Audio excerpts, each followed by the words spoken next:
Hello students, कैसे हो बेटा। जीआईएस स्कूल कठुमर की ऑनलाइन क्लासेज में आपका हार्दिक अभिनंदन है, स्वागत है। 11th क्लास का समुच्चय चैप्टर हमने यहाँ से शुरू कर रखा है, जो आपका पहला चैप्टर है और थ्योरेटिकल पार्ट उसका हम बिल्कुल कंप्लीट कर चुके हैं और एक्सरसाइज 1.1 हमने स्टार्ट कर दी है और 2 क्वेश्चन हम वहाँ से बिल्कुल कंप्लीट कर चुके हैं। ठीक है, तीसरा सवाल हमारा चल रहा था।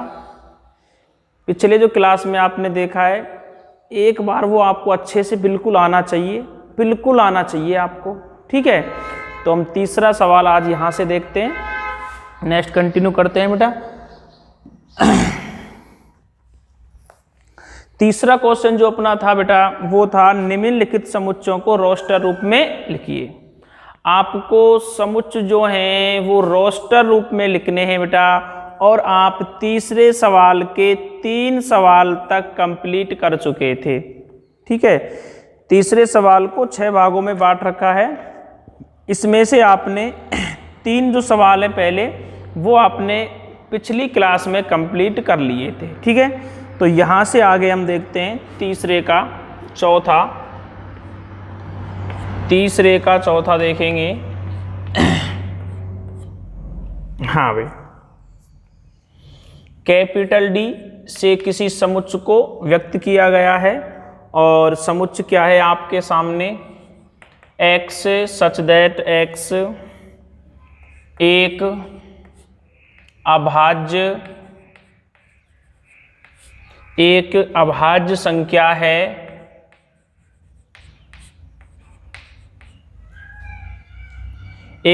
संख्या है जो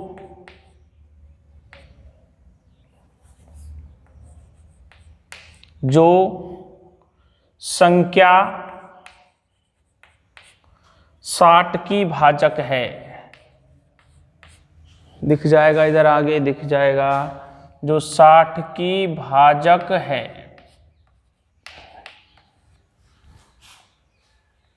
ठीक है भाई, ये अपना तीसरे का चौथा सवाल है बेटा।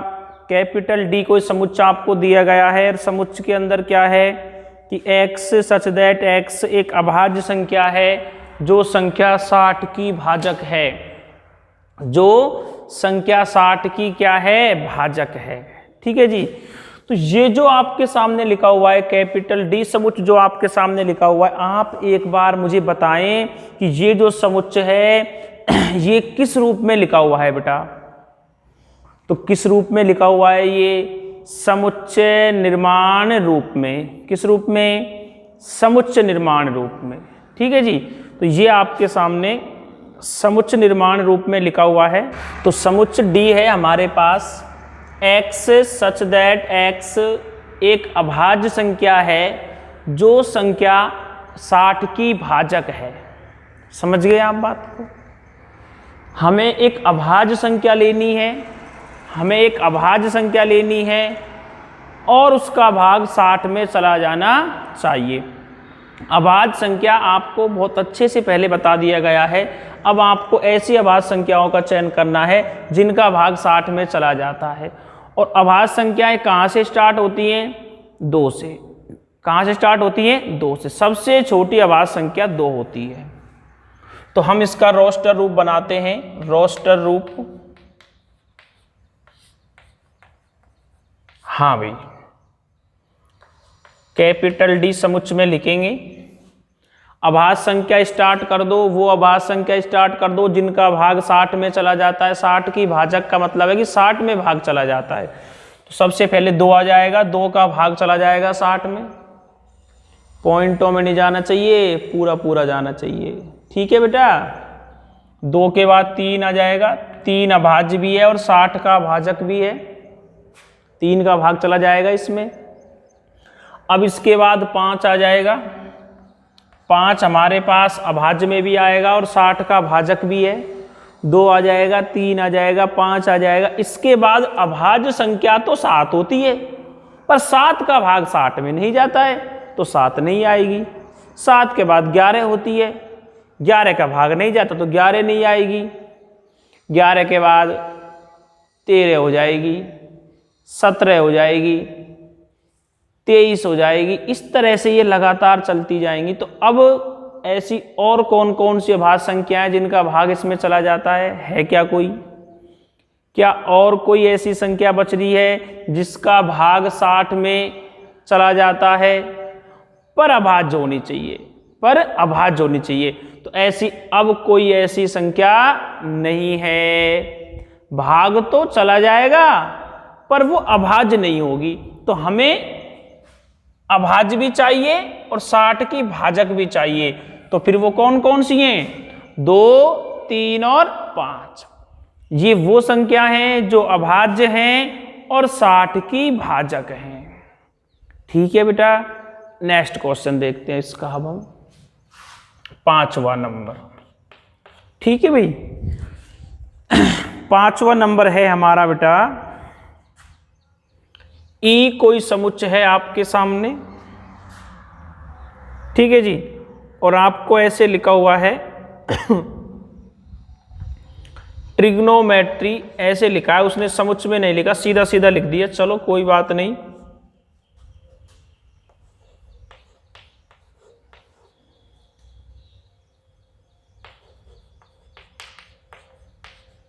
ये आपके सामने कोई शब्द लिखा हुआ है, एक बार मीनिंग जरूर मिला लेंगे क्योंकि हमें ट्रिग्नोमेट्री से मतलब नहीं है, हमें हमारे मीनिंग से मतलब है, अक्षरों से मतलब है। ठीक है, क्योंकि कोई अवयव छूट ना जाए। ठीक है भाई, शब्द ट्रिग्नोमेट्री शब्द के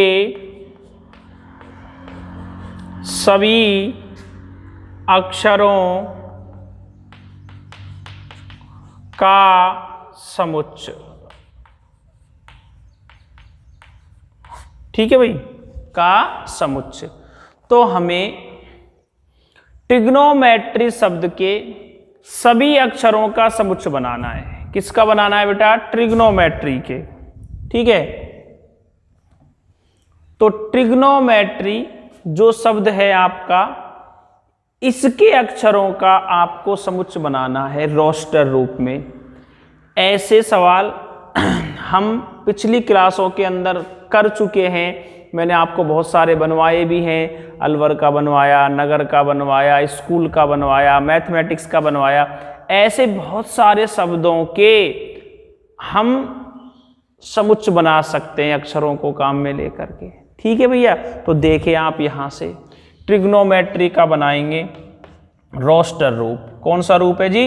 रोस्टर रूप। एक बात का विशेष ध्यान रखना, लिखते समय अवयवों की पुनरावृत्ति नहीं होनी चाहिए जी। शब्द से जब आप समुच्चय बना रहे होते हैं तो आपको ये बात विशेष रूप से ध्यान रखनी है। कौन सी बात? कि अवयवों की, अक्षरों की, सदस्यों की पुनरावृत्ति नहीं होनी चाहिए। एक ही बात है जो मैंने ये बोला है आपको। ठीक है, तो स्टार्ट करें। टी आ जाएगा, प्रत्येक अक्षर को लिखेंगे कॉमा लगा करके, ये होता है रोस्टर रूप। टी आ गया, इसके बाद आर का नंबर आ जाएगा, इसके बाद आई का नंबर आ जाएगा, टी आर आई का नंबर आ जाएगा, फिर जी का नंबर आ जाएगा, फिर ओ का नंबर आ जाएगा, फिर एन का नंबर आ जाएगा, फिर इस ओ का नंबर है लेकिन ओ पहले आ चुका है, ओ पहले आ चुका है तो अक्षरों की पुनरावृत्ति नहीं करानी, ओ को छोड़ देंगे। एम, एम तो नहीं आया ना, तो एम आ जाएगा। इसके बाद ई, ई भी नहीं आया पहले तो ई आ जाएगा। इसके बाद टी, टी आ चुका है पहले तो टी दोबारा नहीं आएगा। आर, आर आ चुका है पहले तो आर भी दोबारा नहीं आएगा। वाई नहीं आया कहीं पर भी तो वाई आ जाएगा। तो ये हमने ट्रिग्नोमेट्री शब्द के सभी अक्षरों का समुच्चय बना दिया है। सभी अक्षरों का मतलब जो अवयव एक बार आता है, पुनरावृत्ति आती है उसमें से एक बार लेना है। ठीक है, जैसे टी 2 बार आ गया था तो हमने एक ही बार लिया है। तो ऐसे आप स्टार्ट कर देंगे कॉमा लगा के अक्षरों को लिखना, और पुनरावृत्ति नहीं होनी चाहिए, ये आपको थोड़ा सा ध्यान रखना है इसमें। ठीक है बेटा, चलो जी नेक्स्ट देखते हैं। इसमें 6ठा नंबर अब की बार दिया है इसी तरह का है, एफ समुच्च हो गया बेटर, BETTER।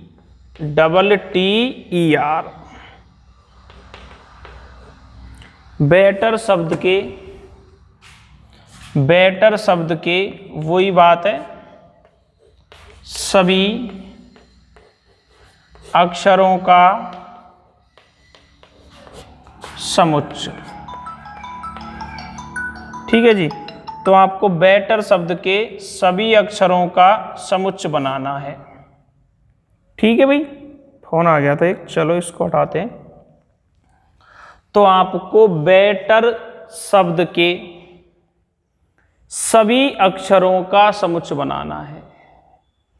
किसका बनाना है बेटा? बेटर शब्द के। किसका? बेटर शब्द के।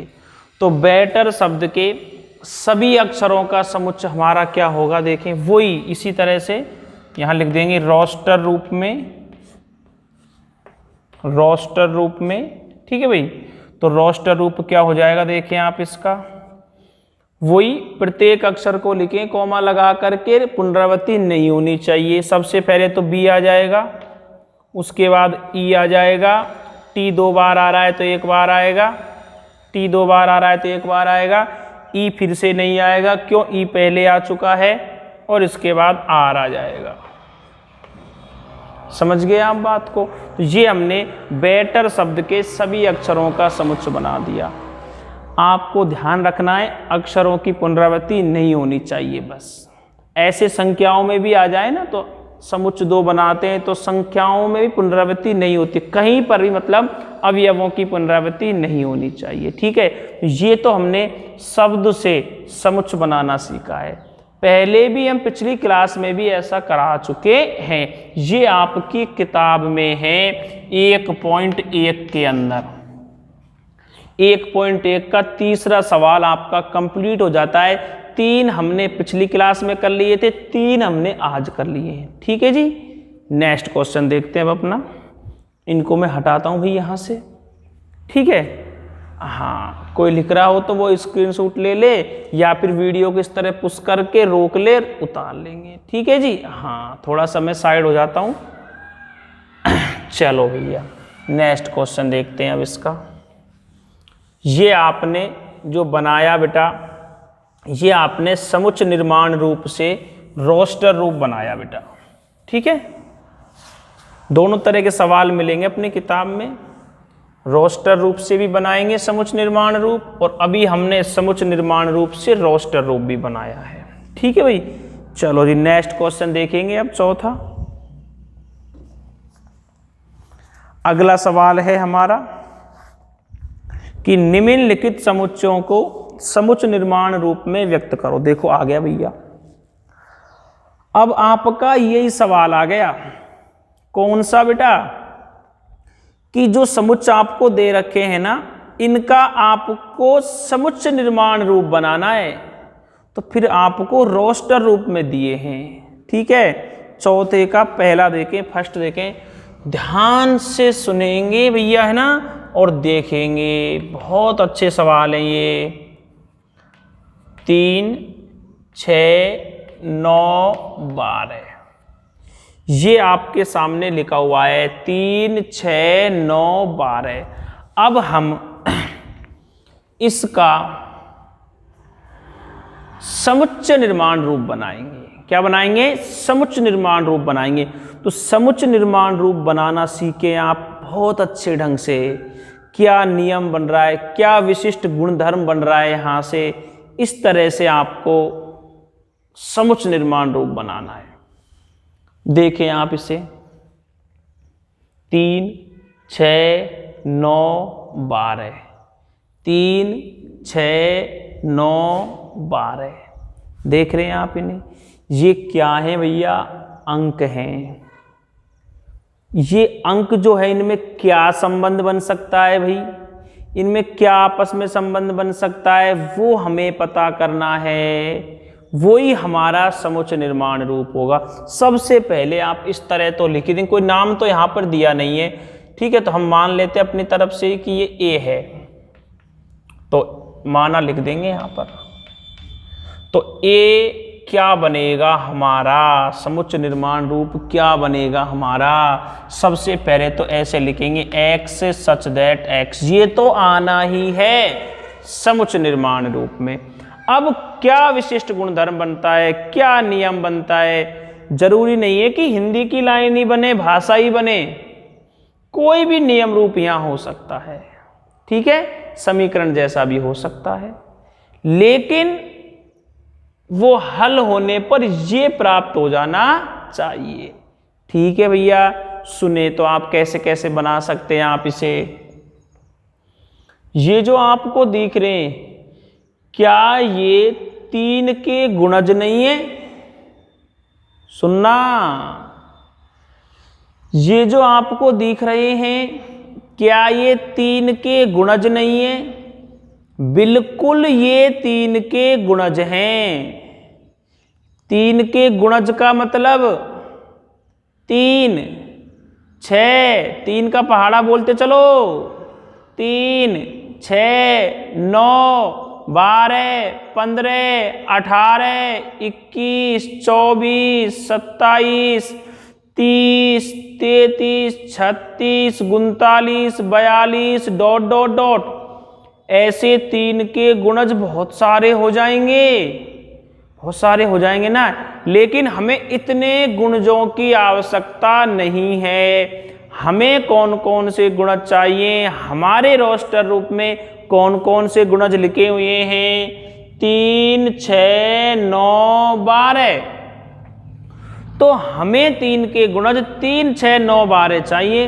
लेकिन अगर हम भाषा लिख दें, हम यहां से भाषा लिख दें, क्या लिख दें भाषा? कि 3 के गुणज, क्या x क्या है? संख्या 3 के गुणज हैं। चलो लिख देता हूं, x संख्या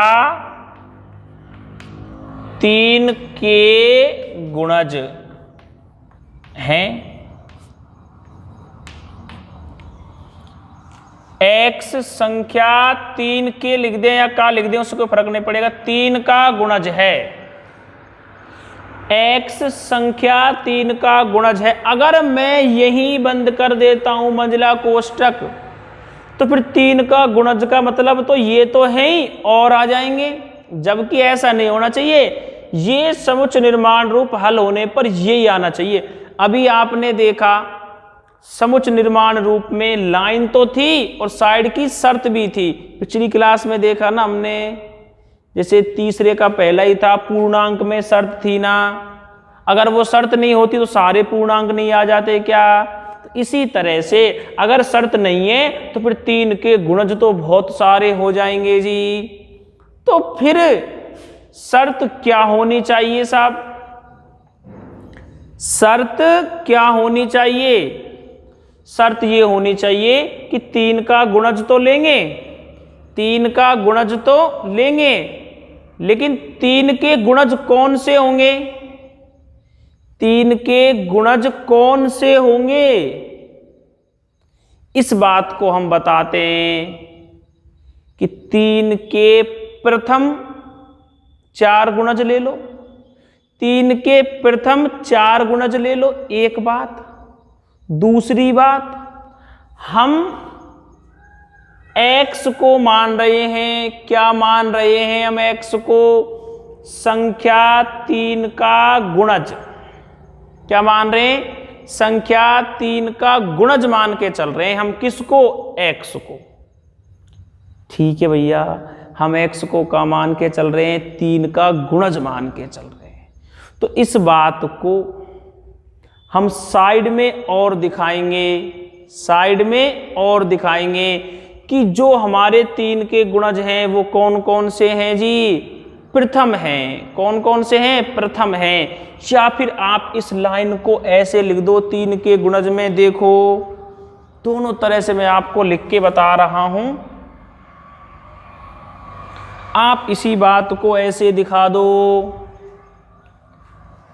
x बराबर, अभी जो लिखा था उसी बात को इस तरह लिखेंगे।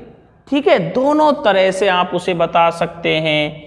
x बराबर 3n, क्या बता दिया जी मैंने, x बराबर 3n, क्या बताया, x बराबर 3n। ये n का आगो साहब, ये n क्या है, साइड में लिखो, n belongs to capital N।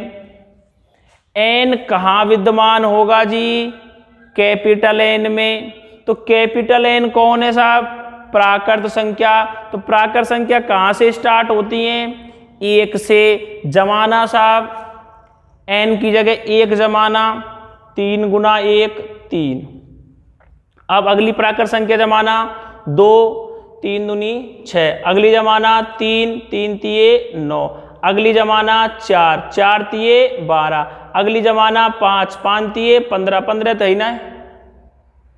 और हम तो जमाएंगे क्योंकि n बिलोंग्स टू n है।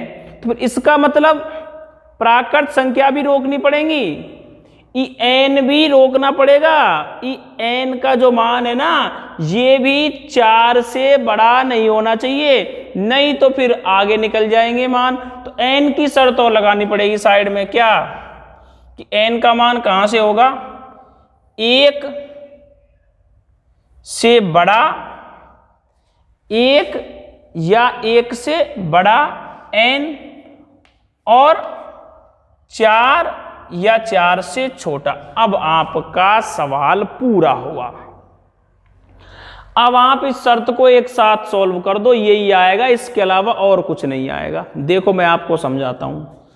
इसका मतलब क्या है, इसका मतलब क्या है कि n का जो मान है वो या तो 1 है, या 1 से बड़ा है, और या 4 है, या 4 से छोटा है। तो फिर इसका मतलब n पता है कौन है, 1 2 3 और 4। ठीक है, अगर आप इस भाषा से भी बचना चाहते हैं तो आप इसकी जगह ऐसे भी लिख सकते हैं या करके कि n बराबर 1 2 3 और ये 4। ठीक है कि साहब n के मान क्या जमा दो, 1 2 3 4। सीधा भी आप ऐसे लिख सकते हैं, और ऐसे लिखना चाहें तो ऐसे भी लिख सकते हैं, इन चिन्हों से भी दिखा सकते हैं, जैसे तीसरे के पहले में लिखा हुआ था चिन्हों से। ठीक है बेटा, तो n का मान 1 2 3 4 होगा। ये चारों मान यहां जमा दो तुम n की जगह। तो 3 एकम 3, 3 दूनी 6, 3 तिये 9 और 3 चौके 12। यहीं रुक जाएंगे और अपने चारों के चारों आ जाएंगे। ठीक है, अगर ये 4 मान ना दिखाए तो फिर 4 के बाद 5 भी जमेगा, 6 भी जमेगा, 7 सारे जम जाएंगे, फिर वो आएंगे ही नहीं। तो फिर अपना समुच्चय निर्माण रूप गलत हो जाएगा, क्योंकि समुच्चय निर्माण रूप से रोस्टर रूप आना चाहिए, रोस्टर रूप से समुच्चय निर्माण रूप आना चाहिए, दोनों बैठने चाहिए। ऐसे ना है इससे ये तो आ रहा है, इससे ये नहीं आ रहा है, ऐसा नहीं चलेगा बेटा। तो ये तो रोस्टर रूप था, ये हमने क्या बनाया, समुच्चय निर्माण रूप बनाया। तो ये 3 के गुणज हैं। देखो ये 3 का गुणज, 3 के गुणज हैं, लेकिन 3 के गुणज कौन से हैं, ये वाले, जब n बराबर 1 2 3 4 है। ठीक है जी, और देखें आप ऐसा ही दूसरा सवाल, ये आपका हो गया था समुच्चय निर्माण रूप में। यहां लिख लेना ऊपर, कौन सा रूप है ये, समुच्चय निर्माण रूप। थोड़ा सा दिमाग चलाना पड़ेगा इनके अंदर आपको। दूसरा क्या है बेटा, इसको भी समुच्चय मान लेते हैं। 2 4 8 16 32, 2 4 8 16 32, ये हमारे अवयव लिखे हुए हैं। हमें इन अवयवों में कोई विशिष्ट गुणधर्म ढूंढना है, चाहे तो वो भाषा में लिखा आ जाए और चाहे वो इस तरह से लिखा आ जाए, कैसे भी आप लिख सकते हैं। तो आप एक बार इनको देख लें। ठीक है भैया, 2 4 8 16 32 किस तरह हो सकता है ये, समुच्चय निर्माण रूप। ठीक है भाई, तो क्या बनेगा समुच्चय निर्माण रूप इसका? x सच दैट x तो लिखना है। एक बार देखना, ये 2 है, ये 4 है, ये 8 है, ये 16 है, ये 32 है। ठीक है, हम इसे ऐसा लिख दें x बराबर 2 की पावर n, 2 की घात n, और ये n कहाँ बिलोंग्स करेगा जी? प्राकृत संख्यान में। तो देखियो एक बार प्राकृत संख्यान में से, प्राकृत संख्या कहाँ से स्टार्ट होती है? प्राकृत संख्या कहाँ से स्टार्ट होती है साहब? 1 से। तो 1 जमाना यहाँ पर n की जगह 2 की घात 1 2 आ गया। अगले प्राकृत अंक को जमाओ 2, 2 की घात 2 4 आ गया। अगले को जमाओ 3, 2 की घात 3 8 आ गया। अगले को जमाओ 4, 2 की घात 4 16 आ गया। अगले को जमाओ 5, 2 की घात 5 32 आ गया। अगले को जमाओ 6, 2 की घात 6 64 आ गया। तो फिर 64 है ही ना है भाई, ये तो जमवाएगा, क्योंकि n का मतलब प्राकृत संख्या, सभी प्राकृत संख्या जमाओ। तो फिर आपको साइड में शर्त लगानी पड़ेगी या की तरह, जब ही ये 32 तक रुकेंगे, नहीं तो ये 32 से आगे भी चले जाएंगे। अगर आपने शर्त नहीं लगाई तो आपका गलत हो जाएगा, क्योंकि ये तो आएंगे ही, आगे और आ जाएंगे, जबकि आगे नहीं आने चाहिए, सिर्फ यही आने चाहिए। तो फिर क्या करें? शर्त लगाएं। कैसे लगाएं? कि n जो है कैप, वो स्मॉल n जो है, उसके मान कहाँ से कहाँ तक होने चाहिए? स्मॉल n के मान साहब कहाँ से कहाँ तक होने चाहिए? 1 से 5 तक। कहाँ तक होने चाहिए साहब? 1 से 5 तक होने चाहिए। समझ गए आप बात को? तो यहां पर आप ऐसा लिखोगे कॉमा लगा करके, 1 less than equal to n less than equal to 5, कि n जो होगा वो 1 से शुरू होगा और कहाँ तक रहेगा साहब? 5 तक रहेगा। 1 भी रहेगा, 5 भी रहेगा, और बीच वाले भी रहेंगे। कौन कौन से? 2 3 और 4। ठीक है, और आप सीधा भी लिख सकते हैं इसकी तरह या करके, कि या n बराबर 1 2 3 4 और ये 5।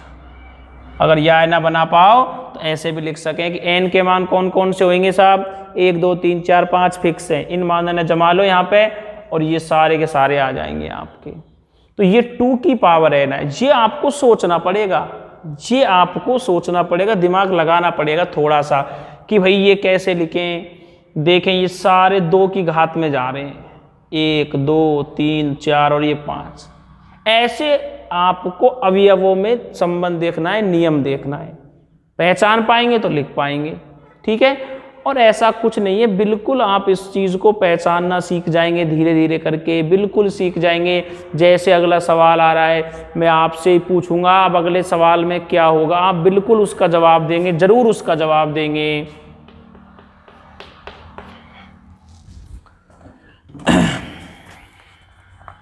हाँ भाई, इसको सी समुच्चय मान लेते हैं।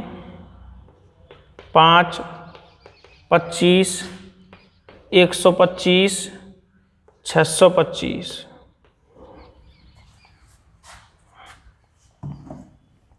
हाँ भाई, एक बार बता दें आप मुझे,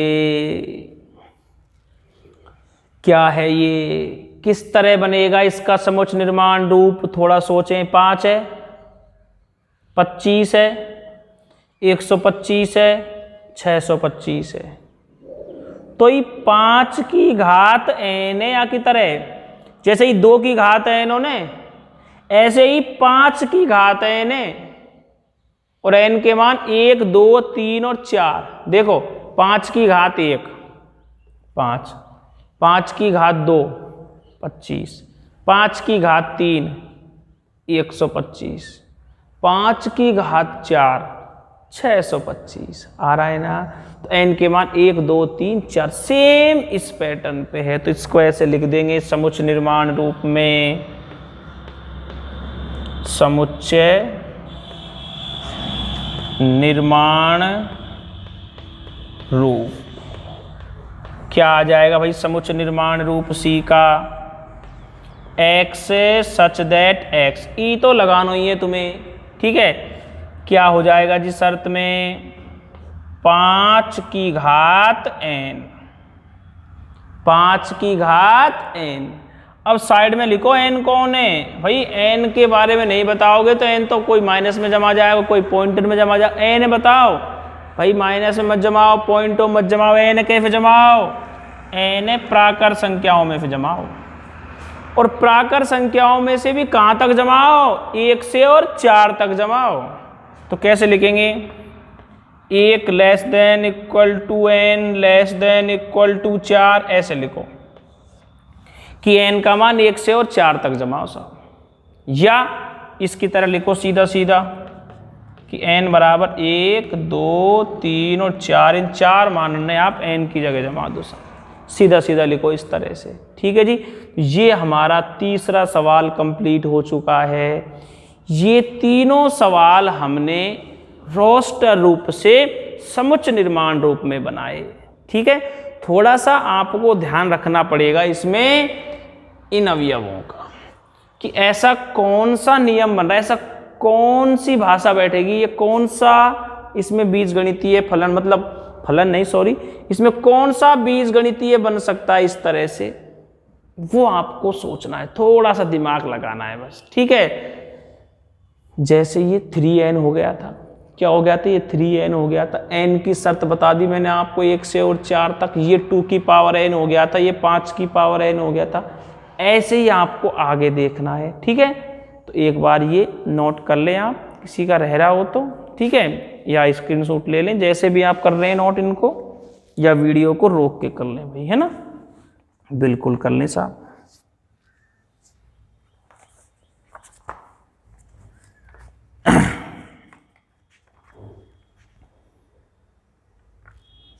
कर लें साहब जल्दी से।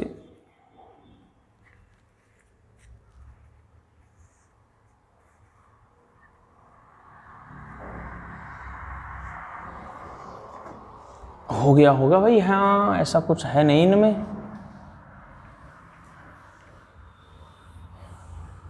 बहुत से बच्चे साथ साथ भी कर लेते हैं, बिल्कुल हाँ, बहुत धीरे धीरे चल रहा है, ऐसा हो सकता है एक साथ भी। हाँ जी भाई, नेक्स्ट देखेंगे इसी का, ठीक है। अगला है इसमें बेटा, चौथा सवाल चल रहा है अपना, चौथे का चौथा है हमें, हाँ जी बिल्कुल। इसको डी समुच्चय मान लेते हैं अपनी तरफ से, 2 4 6 डॉट डॉट। हाँ जी, क्या सोचेंगे आप इन अंकों के बारे में भाई? हैं, लगाएं थोड़ा सा दिमाग, किस तरह से होगा जी ये? 2 4 6 क्या है भाई? ये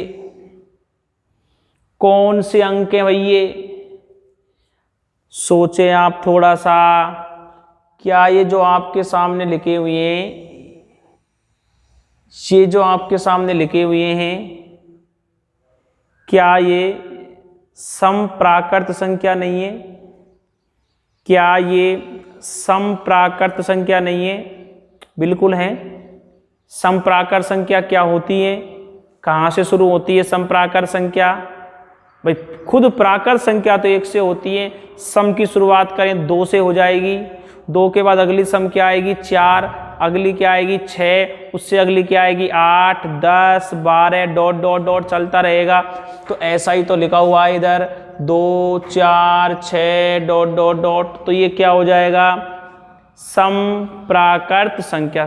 सीधा ही यहाँ गुणधर्म बन रहा है, सीधा ही यहाँ पर गुणधर्म बनाया जा सकता है अवयवों को देख करके। अगर यहाँ 1 3 5 होता, डॉट डॉट होता, तो क्या बन जाता? विषम प्राकृत संख्या बन जाता। अब यहाँ क्या बन रहा है? सम प्राकृत संख्या बन रहा है, ठीक है बेटा। देखें आप इधर, समुच्चय निर्माण रूप, ठीक है भाई। तो हम यहाँ से समुच्चय निर्माण रूप बनाते हैं इसका, x सच दैट x, ठीक है। और ये क्या हो जाएंगी, समप्राकृत संख्या, एक समप्राकृत संख्या है।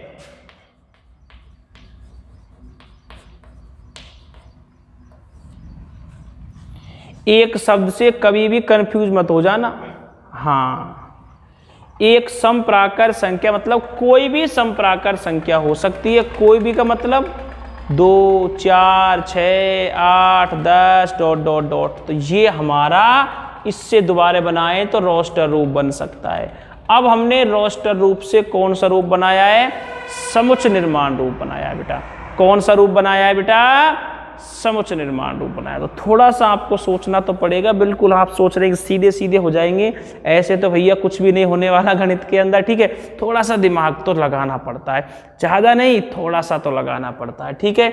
बिल्कुल दिख रहा है यार, ये अंक कैसे हैं, सम है। किस में आ रहे हैं, प्राकृत में आ रहे हैं। तो हम ऐसा लिखें, समप्राकृत संख्या। तो क्या फिर समप्राकृत संख्या लिखने से फिर से ये बन सकते हैं, बिल्कुल बन सकते हैं। समप्राकृत संख्या यही तो होती है, और कौन सी होती है, ठीक है। अगर 1, 3, 5 आता तो विषम प्राकृत संख्या। चलो भैया नेक्स्ट देखें इसका 5वां नंबर, उसे ई समुच्चय मान लेते हैं। हाँ भाई, 5वां नंबर है 1, 4, 9 ... 100 दे रखा है भाई। चला दे अपना दिमाग। हाँ भाई, पूरा दिमाग लगा दें इसके अंदर। 1, 4, 9 ... 100 पे ले जाके बंद कर रखा है। 1, 4, 9, ये 3 अंक देखते ही दिमाग चल जाना चाहिए तुम्हारा तेज गति से।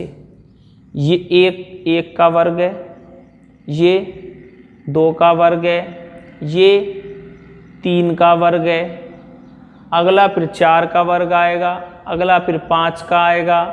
ये किसका है जी, 10 का वर्ग है। ये किसका है जी, 10 का वर्ग है। ये 1 का वर्ग है, ये 2 का, ये 3 का।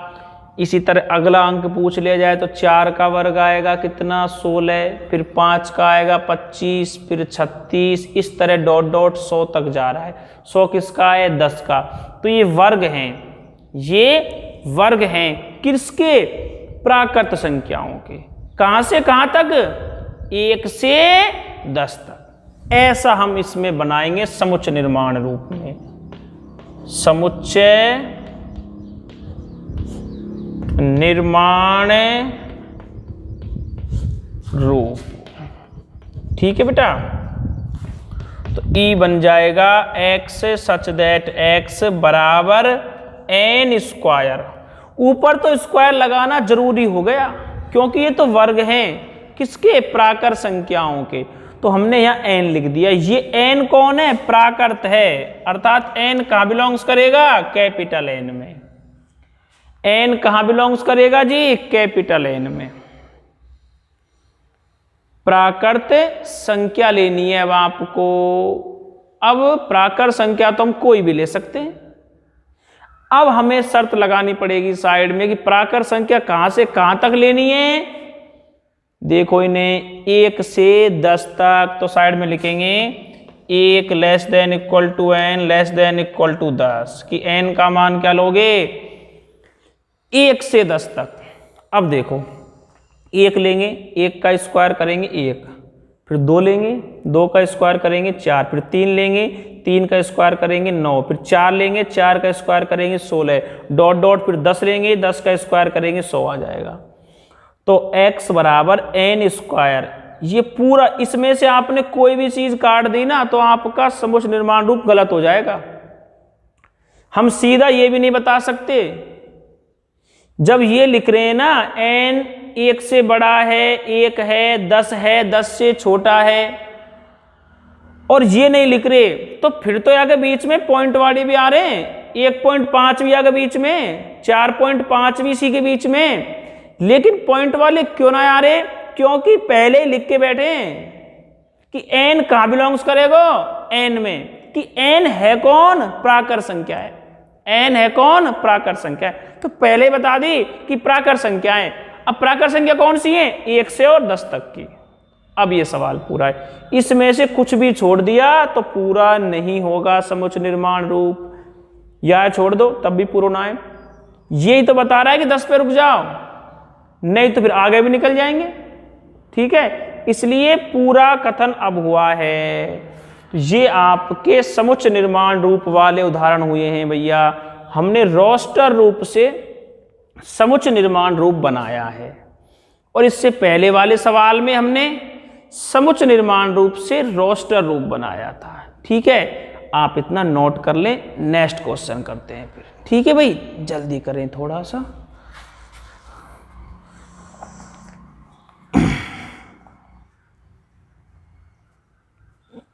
हाँ जी,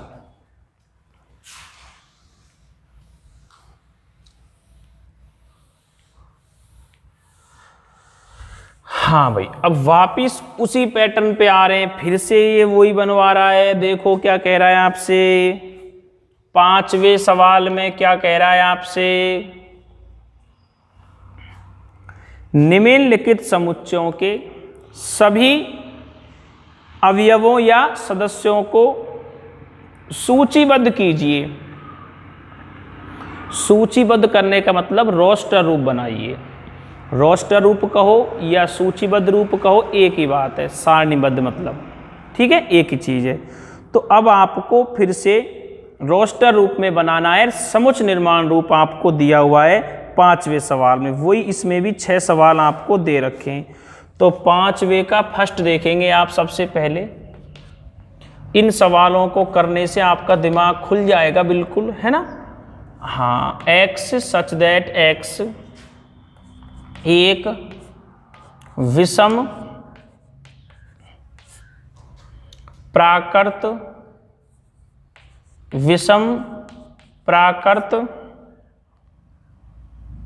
संख्या है। ठीक है भाई, तो x सच दैट x एक विषम प्राकृत संख्या है। x कौन है? विषम प्राकृत संख्या। अभी थोड़ी देर पहले मैंने आपसे कहा था सम प्राकृत संख्या कौन कौन सी थी भैया? 2, 4, 6 डॉट डॉट डॉट लिख रहा था ना, वो क्या थी? सम प्राकृत संख्या।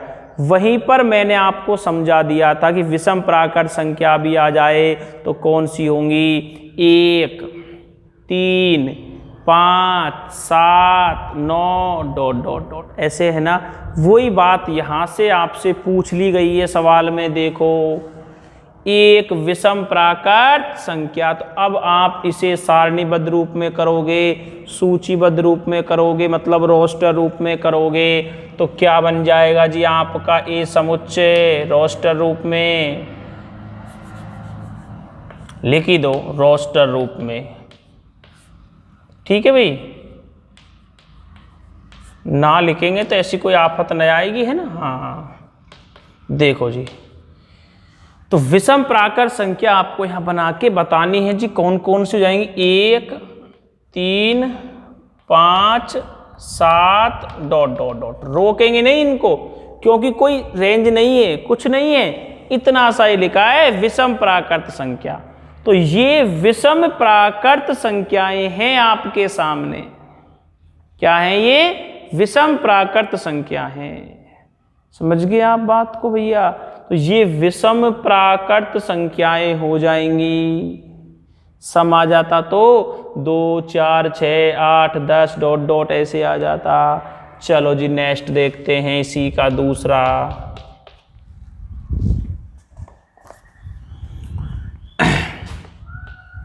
समुच्चय B बराबर x सच दैट x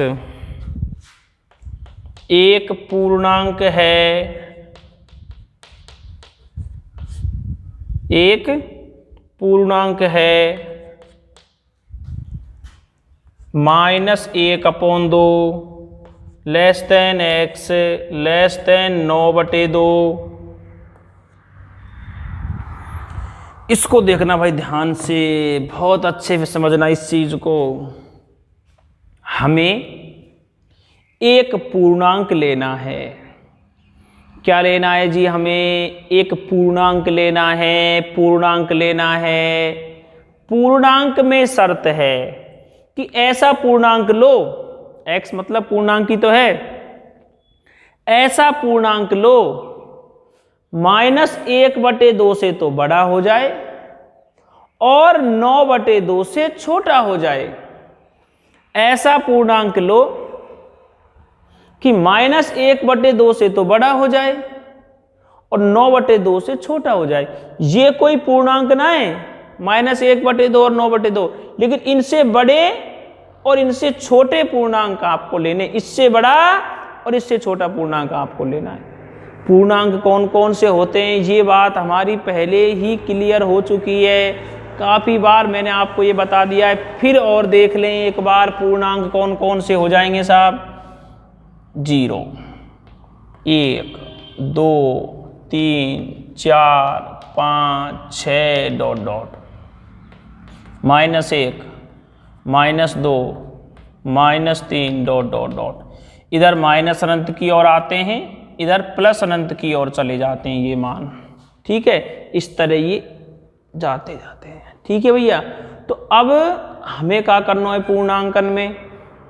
देखो, -1/2 से बड़ा पूर्णांक लेना है, तो -1/2 किधर हो जाएगा? -1/2।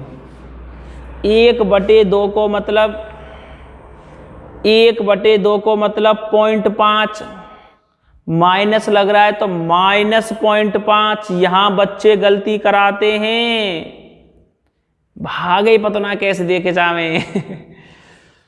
1/2 मतलब 0.5 अर्थात -0.5, तो -0.5 पता है किधर मिलेगा? इधर ही चलो, या कॉमा लगा रखो कि या बीच में यहां लगा लेते हुआ कॉमा है इधर। ठीक है भाई, तो इधर आपको मिल जाएगा इस जगह पे जाकर के। ठीक है जी, कहाँ मिल जाएगा जी? या के बीच में, अर्थात संख्या रेखा पर। ये तो मैंने पूर्णांक लिखे हैं, संख्या रेखा पर लेंगे तो ये कोमा वोमा सब हट जाएंगे, इस तरह से अंक आएंगे। तो ये जो रेंज है ना, ये बीच वाली रेंज है, या मैं तुम्हारा यहाँ जाके कौन हो जाएगा जी? -0.5 है जाएगा, मतलब -1/2 हो जाएगा। 9/2 कहाँ मिलेगा तुम्हें? 9/2 कहाँ मिलेगा तुम्हें? 9/2 मतलब है 4.5, 4.5। वो तुम्हें यहाँ मिलेगा भैया, इस जगह पे जाके। ये तुम्हें यहाँ मिलेगा, ये तुम्हें यहाँ मिलेगा। अब तुम्हें क्या करना है? -1/2 से तो बड़ा पूर्णांक लेना है, 9/2 से छोटा लेना है। तो या से बड़ो पूर्णांक जस्ट कौन सा है? 0। तो 0 से स्टार्ट कर दो। 0, 1, 2, 3 और 4 पे रुक जाओ। क्यों? क्योंकि 9/2 से छोटा। तो वो पूर्णांक फिर कौन कौन से हुए जी? रोस्टर रूप में लिखेंगे जी।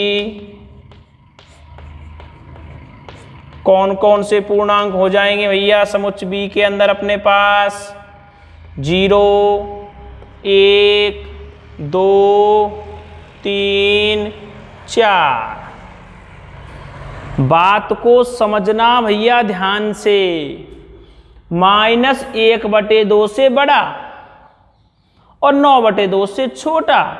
-1/2 यहां हो जाएगा, मतलब -0.5 से बड़ा, 4.5 से छोटा। तो कौन कौन से पूर्णांक हैं वो? 0, 1, 2, 3, 4। ये हमारे पूर्णांक हो जाएंगे। ठीक है भैया, ये हमारे पास आ जाएगा। इसमें कोई समस्या तो नहीं है ना? इसमें कहीं तुम पूर्णांक ना निकाल पा रहे हो? इसमें कहीं कोई परेशानी नहीं है। इससे बड़ा और इससे छोटा पूर्णांक लेना था, ये शर्त थी। शर्त नहीं होती, पूर्णांक होता, सारे पूर्णांक इसमें आ जाते। ठीक है, तो शर्त के अनुसार हमने इसमें पूर्णांक लिए हैं।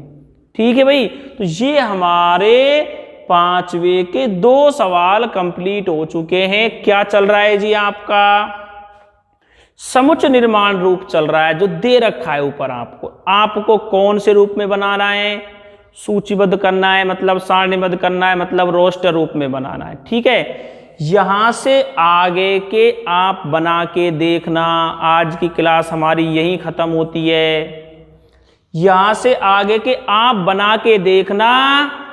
कल मतलब नेक्स्ट क्लास में मैं आपको यहां से आगे करवाऊंगा, फिर आप उनसे मिलान करना कि कितने हमारे सही बन रहे हैं, कितने गलत बन रहे हैं। ठीक है बेटा, तो आज की क्लास हम यही खत्म करते हैं। यहां से आगे का नेक्स्ट क्लास में देखेंगे।